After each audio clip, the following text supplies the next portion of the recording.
எனக்கு இந்த குரு தான் சரி, எனக்கு இவர்கிட்ட போனால் தான் எனக்கு அந்த ஞானம் கிடைக்கும்னு சொல்கிற அறிவு பசியோடு இருக்க நிறைய பேர் இருக்காங்க. ஆனால் எந்த குரு அவங்க தேர்ந்தெடுக்கும்னு நினைக்கிறீங்க? அவங்களுக்கு ஓப்பனாக நிறைய பேர் இருக்காங்க, யார்கிட்ட வேணால் தேர்ந்தெடுக்கலாமா? இல்லை செலக்டிவாக இவங்கன்னா இவங்கக்கிட்ட தான் போகணும், இவங்கன்னா இன்னார்கிட்ட தான் போகணும்னு ஏதாச்சும் வரிமுறை இருக்கா? அதாவது நீங்கள் எந்த படிக்கட்டத்தில் இருக்கீங்க, எந்த படித்தளத்தில் நீங்கள் இருக்கீங்க? படித்தளம்னா எத்தனை படித்தளம் இருக்குது? அதாவது சரி, கிரி, ஞானம், யோகம் என்பது 4 படித்தளம் இருக்குது ஆன்மீகத்தில் நம்மளுக்கு.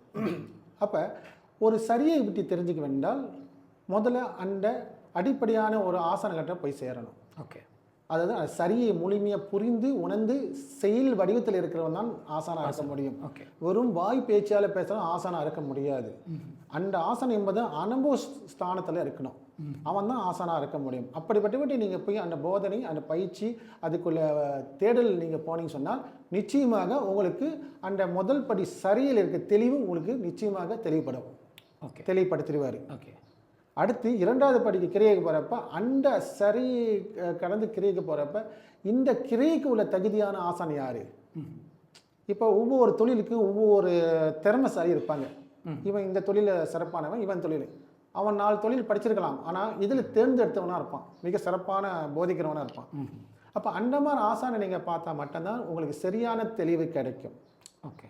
இல்லைன்னு சொன்னால் பல பேர்த்துக்கிட்டே நீங்கள் ஏமாந்து தான் போவீங்க.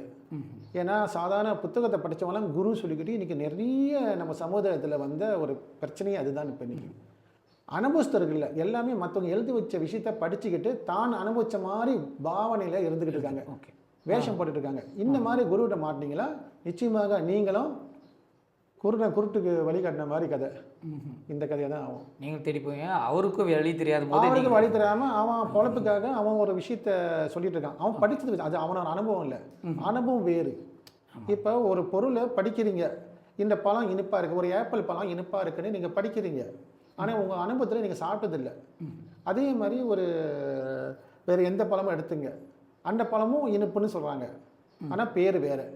இதுக்கு ஆப்பிள், அதுக்கு ஓரஞ்சு, சரிங்களா? ஆனால் ரெண்டுமே நம்ம படிக்கிறப்ப ஓரஞ்சு பழம் இனிப்பாக இருக்கும், ஆப்பிள் பழம் இனிப்பாக இருக்கும்.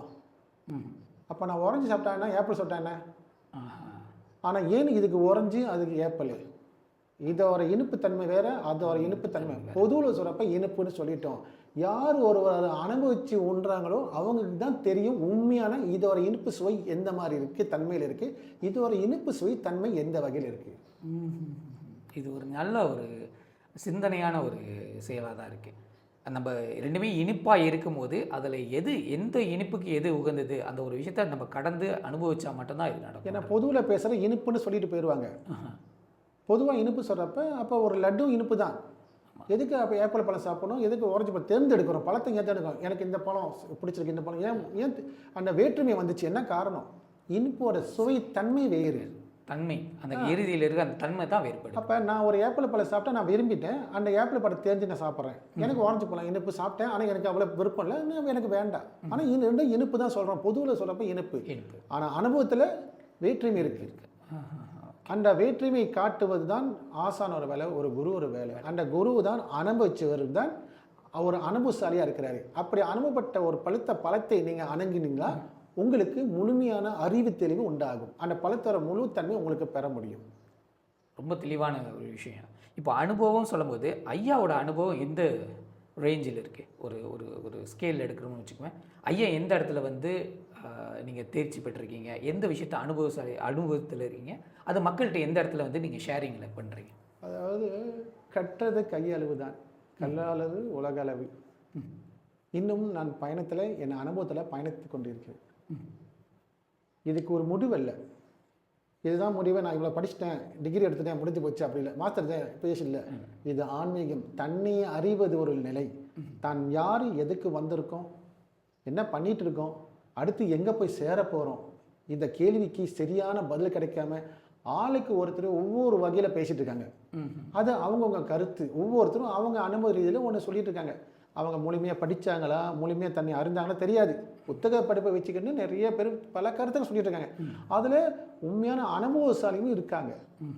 அவங்க சத்தியத்தை மட்டும்தான் உரைப்பாங்க, சத்தியத்தை மட்டும் உண்மையாக சொல்லுவாங்க, அதுக்கு மீறி அவங்க ரொம்ப பேச மாட்டாங்க. அந்த வகையில் இந்த ஆன்மீகம் என்பது தன்னை அறிவது ஒரு நிலை. தண்ணி அறியாமல் நான் எதேதோ தெரிஞ்சுக்கிட்டு இருக்கேன். என்னையும் நான் இன்னும் அறியல. ஆனால் மற்றவங்களை பற்றி பேசிகிட்டு இருக்கேன், மற்றவங்க விஷயத்தை தெரிஞ்சுக்க முயற்சி பண்ணுறேன். ஆனால் இது எல்லாமே நிரந்தரம் அல்ல. இதெல்லாம் நான் இடத்துக்கு போகிறப்ப நான் அனுபவம் கிடைக்கிது, அதோட முடிஞ்சு போச்சு. நான் வீட்டுக்கு வந்துட்டேன்னா என்னோட வேலை வேறு, என்னோட தன்மை வேறு. ஆனால் எந்த வேலை செஞ்சாலும் நான் இருப்பது உண்மை சத்தியம். நான் இல்லாட்டி எந்த தொழிலும் நடக்காது, எந்த விஷயம் நடக்காது. அப்போ என்னையும் நான் முதல்ல தெரிஞ்சுக்கணும்ல. அந்த தொழில் உள்ள விஷயத்தை நுட்பங்களை மட்டும் நான் ஆராய்ந்து போயிட்டு இருக்கேன் தவிர, இந்த தொழில் செய்வதுக்கு நான் இருக்கணும்ல. அப்போ என்னையும் நான் ஆராய்ந்து பார்க்கறது தானே எனக்கு முதல் கடமையாக இருக்குது. அப்போ என்னையும் நான் அறியாமல் நான் கடவுளை தேடிட்டு இருக்கேன். என்னையும் நான் தொலைச்சிட்டு இருக்கேன். ஆனால் கடவுளை தேடுற பேரால் எங்கெங்கேயோ சென்றுக்கிட்டு இருக்கேன். அப்போ நான் எத்தனை கோயிலுக்கு சென்றாலும், எத்தனை வழிபாட்டு முறையில் இருந்தாலும், நான் மீண்டும் அதே குணாதிசையோடு தான் இருக்கேன். அதே போட்டி, பொறாமை, இந்த தன்மை தான் என் கூட இருக்குது. எதையும் மாறவில்லையே. எங்கே போனாலும் எனக்கு வர கஷ்டம் நான் அனுபவிச்சு தானே இருக்கேன். எத்தனோ பேர் ஆலயத்துக்கு போயிட்டு இல்லை வழிபட்டு முடித்து வந்து ஏதோ ஒரு பிரச்சனை மாட்டி சிக்கிட்டு இருக்காங்க. எத்தனோ பேர் அடிபட்டு போகிறாங்க. எத்தனோ பேர் பல பிரச்சனைகள் ஆளாயிருக்காங்க. அப்போ கடவுளை குறை சொல்ல போகிறோமா? இது வந்து கர்மான்னு சொல்கிறாங்களே, இது வந்து ரிலேட்டட் பண்ணியது தான். ஆமாம், கர்மா சம்மந்தப்பட்டது தான் எல்லாமே. அப்போ இந்த கர்மா எங்கே இருக்குது?